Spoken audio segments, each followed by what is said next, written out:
Hi, my name is Rick Riley. I'm a prosthetist who operates outside of Reno, Nevada. I have a little private facility here. I've also been an amputee for 35 years, and in that time I've gotten an opportunity to wear most of the liner products that have been available in the market.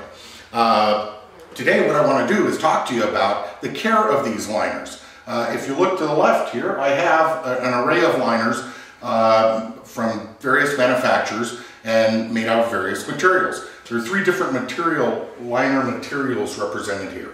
The first of these three here are gel liners.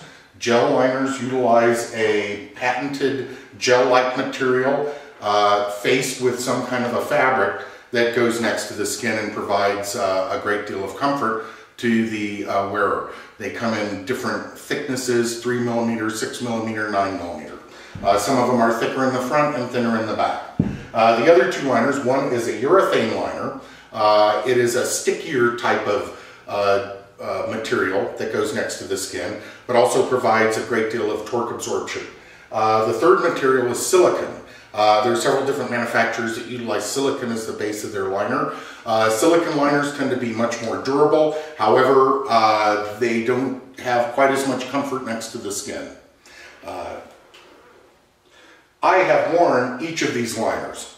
Each of them has been worn and not washed at this point, because today one of the tricks I'd like to show you about care of the liner is a technique to wash these liners that will help make them more durable, will help them last longer, as well as return them to a state very close to when they were first brought out of the package. This is a cushion liner made, it's called a Duragel liner.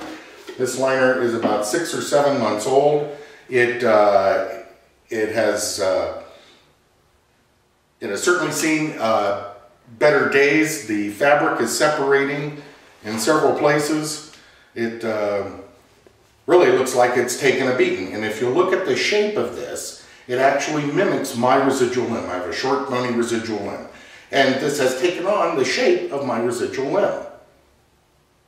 After I have washed this and it has dried, you will see that all of this shape will be removed from it, and it will reform itself to take on the shape of the cone that I place it on. This is a liner that I showed you previously that I have worn for a regular day's worth of wearing, and as you can see, the liner has actually taken on the shape of my residual limb. Here's my kneecap. This is behind the knee. My residual limb is very short and pointed, so this liner has actually formed itself to my shape. Gel liners will tend to do this more than silicone or urethane liners.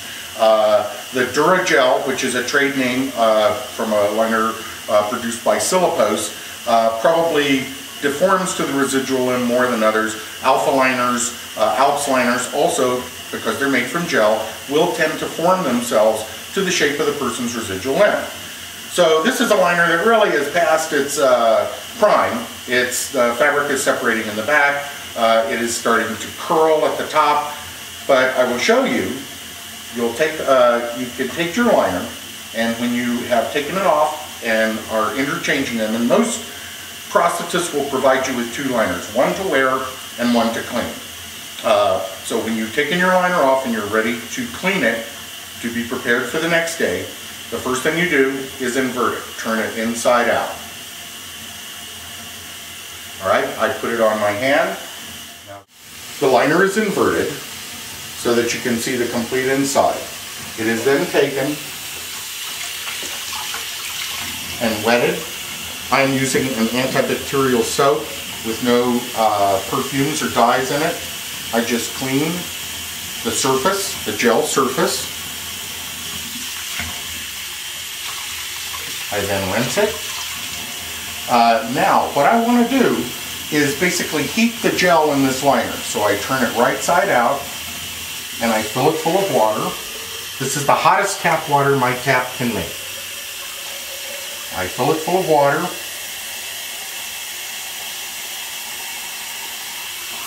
and then I let it soak, ouch, in the hot tap water. This liner now has been in the hot water for about 15 minutes. It has started to cool down. As you can see, it's soaking wet, both sides. First, I take and turn it inside out again.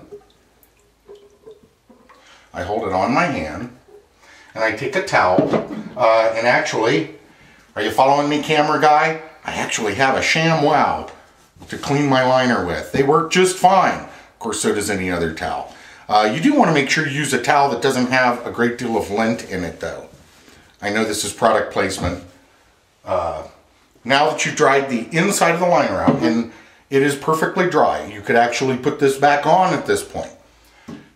You take the cone. These cones, by the way, are supplied by Silipos for their Duragel liners. It's the only manufacturer that at this point provides an actual cone for your liner. It then is placed directly on the cone, pulled down onto the cone, and then with your ShamWow, you are following me, camera guy, right? Or just a regular towel. You can dry the outside, and look at that. That liner now has completely taken on the shape. You've gotten rid of the curl at the end. The fabric, although it will not rebond with the silicone, is now back in place. And this is still a little bit damp, but will dry very shortly. Now, just to show you an alternative, here is the urethane liner that, and this is a locking liner, that I was using before. It has been soaking in the water for the same amount of time. We'll dry it.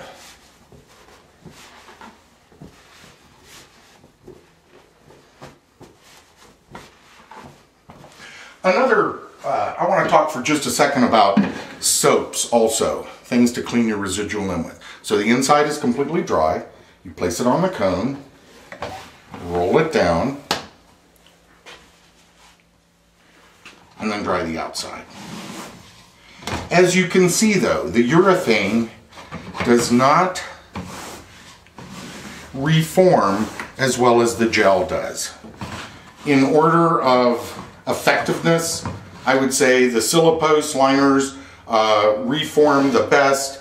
Alps and Ohio Willow Wood liners seem to reform the second best, with then silicones and urethanes reforming the least. In this we used a very